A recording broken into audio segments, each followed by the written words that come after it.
Terima kasih pemirsa, Anda masih bersama kami dalam One on One dan masih bersama dengan perwakilan dari UNHCR atau the representative from the UNHCR regarding to the refugees, Miss Mayman. And Mayman, ma'am, there's a certain conditions in the Aceh regarding to the Rohingya ethnicities, the refugees, that also concerning to the human trafficking. How do the United Nations see? Because all the refugees, the asylum seekers that shattered all around the world are prone to the human trafficking cases. Yeah. So human trafficking is a crime that should be combated. It's an international crime. It's a national crime. Also, Indonesia has an anti-trafficking law, and are also working very hard to combat that. And it's a crime that should be addressed and should be combated. And what traffickers do when they do their crimes is that they deceive people, right? So they tell people, okay, and they can do that with any individual, including, you know, refugees and non-refugees. And then they will... people who's in needs. Exactly. So when you have a refugee that's desperate and you have a person, a trafficker that says, okay, I will take you to this country. You just need to pay me this and this. Right? And then when he takes the person to that country, he put the person into a forced labor camp, for example. Is there for example, trafficking. Is there any visible camp that happens in the world? And okay, I definitely not in Indonesia. I haven't, you know, but I don't have the full picture of what is happening in other countries. But what I'm saying this example to explain the difference between smuggling and trafficking. So trafficking is something that is done where people are deceived and abused. You know, violence is often involved. But smuggling, it's, you know, you have refugees that, you know, when they want to flee from their country, for example, their country of origin, there is an armed conflict, they're being targeted, they're being persecuted, but they don't have any passports. They can't get a visa. Legal.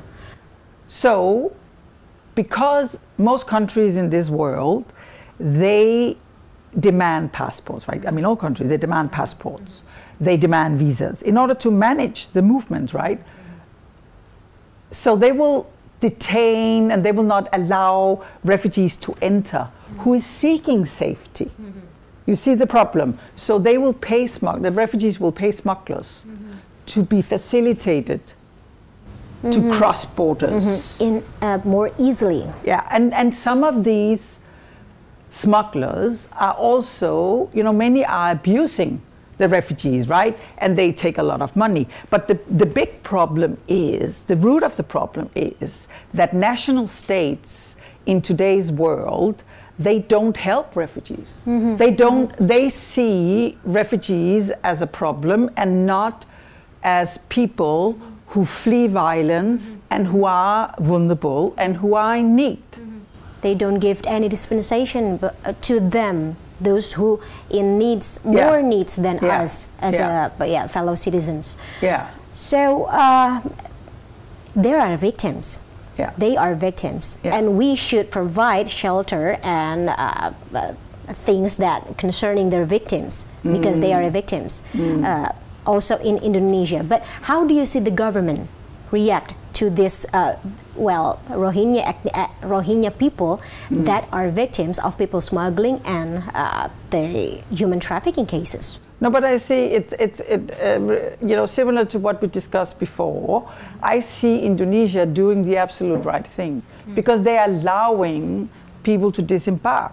So they are allowing people access to safe territory, right? They are not pushing the boat back to stay with, you know, the smugglers and potential traffickers on the boat, right? They allow them to disembark, which is the first thing that is needed.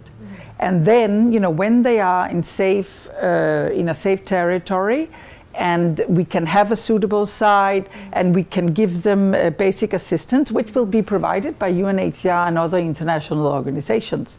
Because it's also clear that there are people in need, still Indonesians, that are in need of support, right?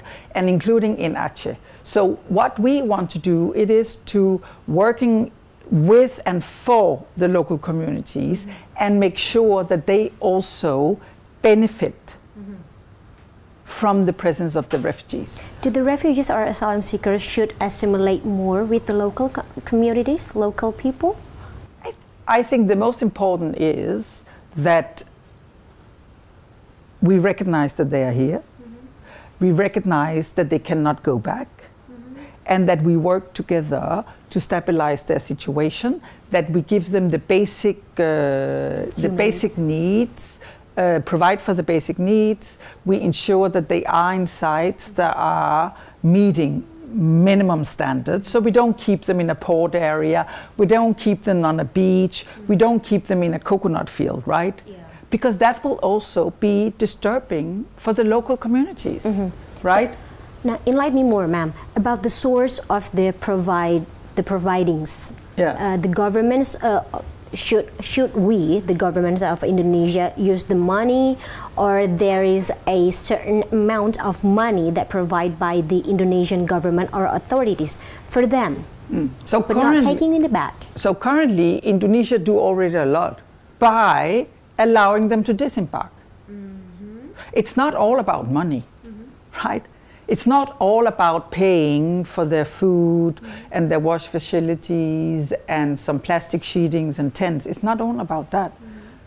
But Indonesia, they actually allow them to disembark. That is huge. That is something you cannot pay for money, right? So they already do that. And I don't think that at this stage it is very sort of urgent for Indonesia to begin to sort of allocate finances to this. I mean, of course, it would be welcome, it's not that, but I think Indonesia has a lot of other sectors and things to deal with, and UNHCR, IOM and others are here to work in tandem with the authorities, and we can provide for the assistance, but of course we would like Indonesia to to continue to see themselves and want to build up a real strong refugee management system, so that they can be an example to other countries in the world, in the region in particular, so that the whole situation of particular Myanmar can be dealt with. Okay, but not citizenship. We cannot give them a citizenship of Indonesia. I mean, if they want, you know, the national state, the state of Indonesia can do their sovereign state. They can decide, you know, whatever benefits the country. If they, you know, Indonesia has citizenship law, right? So, but I don't think at this moment there should be any discussions because we are not there yet. We are still in a phase where many Rohingya refugees, they are currently hosted in unsuitable sites. Okay, so they live in a coconut field. They can't do basic needs. No, we are providing for their basic needs. But cannot work, cannot learn something. But it's also not ideal to live in a coconut field. Right, you know, why let us take them to a shelter that is available, and if it's in need of repair, it will be repaired, and then, you know, they can reside there, you know, they can maybe begin to get some education. You know, we have another characteristic of those refugees we've got is majority are women and children. So, including in Indonesia? How many percentage of women and children? But it's over, I think we're up at 65%. Majority of them? Yeah. So just to say that, you know, so every day passes, and if you are, you know, living in an unsuitable site, it's, you know, we can manage to provide food, the basic, very basic activities, but what about education? What about teaching some subject to those kids, right?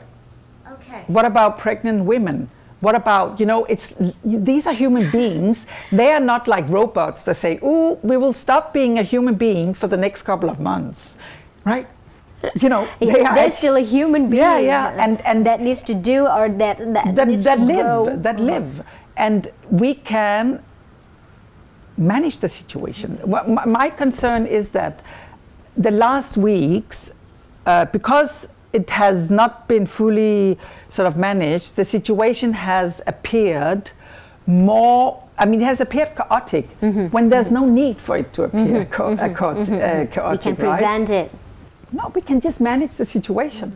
It's not a problem, right? But that is also not to say that more information needs to be provided to the local communities to explain, why are these Rohingya coming here? What does it mean for your community? How can we work together, right? And we are trying to do our best on that. But we should probably also do more of that, right? Because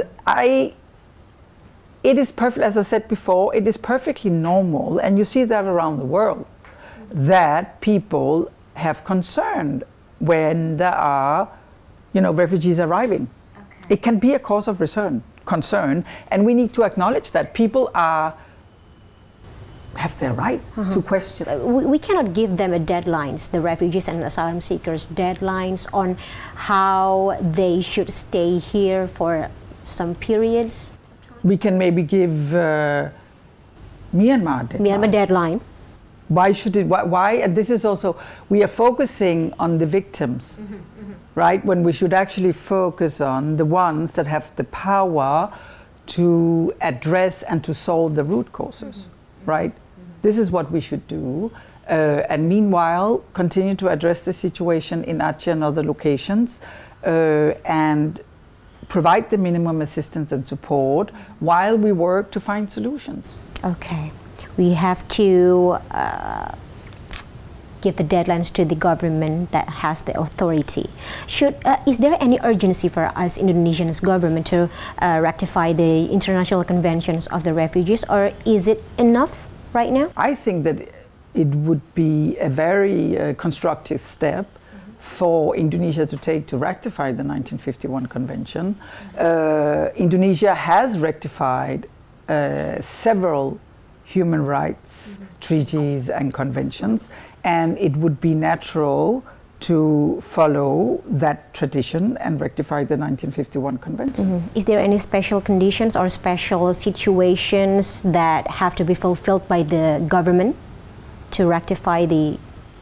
There is no specific sort of condition to fulfill. It will provide Indonesia with an exposure, and they will become they will participate in UNHCR's work, and at more higher levels also, and can influence. It's a positive precedence that we can show to the global or international world. Yeah, and it will give Indonesia access to influence how refugee policies are being shaped. So that is a very important part, especially when you look at Indonesia, which is such a strong country and is a regional and global leader.